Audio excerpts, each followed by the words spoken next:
शरीर जितकं फिरत राहील तेवढं स्वस्थ राहतं आणि मन जितकं स्थिर राहील तेवढं शांत राहतं. शांत मनासाठी एकांत महत्त्वाचा आहे. एकांतात एकाग्रता वाढते. एकाग्रतेने केलेला अभ्यास कायम लक्षात राहतो. माझं आणि आमचं या दोन शब्दात जमीन आसमानाचा फरक आहे. माझं या शब्दात स्वार्थ दडलेला असतो, तर आमचं या शब्दात आपुलकी असते. इंद्रधनुष्य आणि मनुष्य या दोघांमध्ये एक फरक आहे. दोघांमध्ये विविध प्रकारचे रंग असतात, मात्र दोघांमध्ये फरक इतकाच की इंद्रधनुष्याचे रंग डोळ्याने व माणसाचे रंग अनुभवाने पाहता येतात.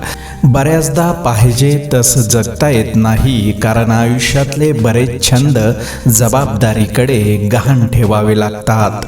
सुख आणि दुःख हे पाहुणे आहेत, वारंवार येतील आणि जातील. जर ते आलेच नाहीत तर आपल्याला अनुभव कुठून येईल? जीवन खुश राहून जगायला शिका, कारण रोज सायंकाळी फक्त सूर्यच मावळत नाही, तर आपलं मौल्यवान जीवनसुद्धा कणाकणाने कमी होत जात असतं. अपघातापेक्षा विश्वासघात खूप वेदनादायक असतो, कारण अपघात अचानक होतो, पण विश्वासघात हा जाणीवपूर्वक केला जातो. जी गोष्ट मनात आहे ती बोलण्याची हिंमत ठेवा, आणि जी गोष्ट समोरच्या व्यक्तीच्या मनात आहे ती समजून घेण्याची क्षमता ठेवा. चुकीच्या लोकांच्या नात्यात अडकून उदास राहण्यापेक्षा अनोळखी लोकात राहून आनंदी राहिलेलं कधीही चांगलं. जगात जरूर मोठे व्हा, पण माणुसकी जपा, कारण मानवता हाच खरा धर्म आहे. जिंकल्यावर गोळा होणारी माणसं आपली नसतात, तर जिंकायच्या आधी खडतर प्रवासात आपल्यासोबत होती तीच खरी आपली माणसं असतात. योग्य व्यक्तीबरोबर तडजोड आणि चुकीच्या व्यक्तीबरोबर वादविवाद जो टाळतो तोच समाधानी जीवन जगतो. जग खूप विचित्र आहे. काही लोक गरज असली की जवळीक निर्माण करतात, गरज झाली की मग मात्र लक्षात ठेवून विसरतात. कामापुरती नाती आणि थंडी घालवण्यापुरती केलेली शेकोटी जास्त काळ टिकत नाही. आयुष्यात खेळ कोणताही खेळा, पण खेळताना समोरच्या व्यक्तीच्या वयाचा आणि बोलताना त्याच्या भावनांचा विचार करून खेळा, कारण दिवस जरी 24 तासाने बदलत असला तरी वेळ मात्र सेकंदाने बदलत असते. जेव्हा आपण गप्प राहून सगळं सहन करत असतो तेव्हा सगळ्यांसाठी आपण खूपच चांगले असतो. पण आपण एकदा जरी सत्य बोलायचा प्रयत्न केला तर अचानक आपण सर्वात वाईट व्यक्ती ठरतो. पोट कसंही भरता येऊ शकतं, पण काळीज भरायला माणसाजवळ माणुसकीच असावी लागते. जे सहज मिळतं ते दीर्घकाळ टिकत नाही, जे दीर्घकाळ टिकतं ते सहज मिळत नाही.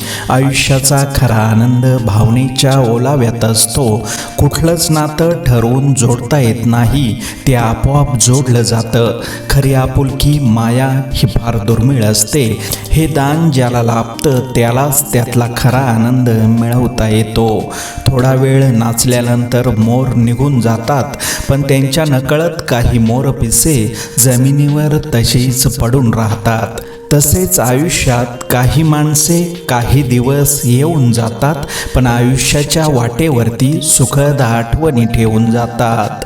अतिविचारांमुळे कुठलीही डोकेदुखी निव्वळ गोळ्या खाऊन कधीच बरी होत नाही.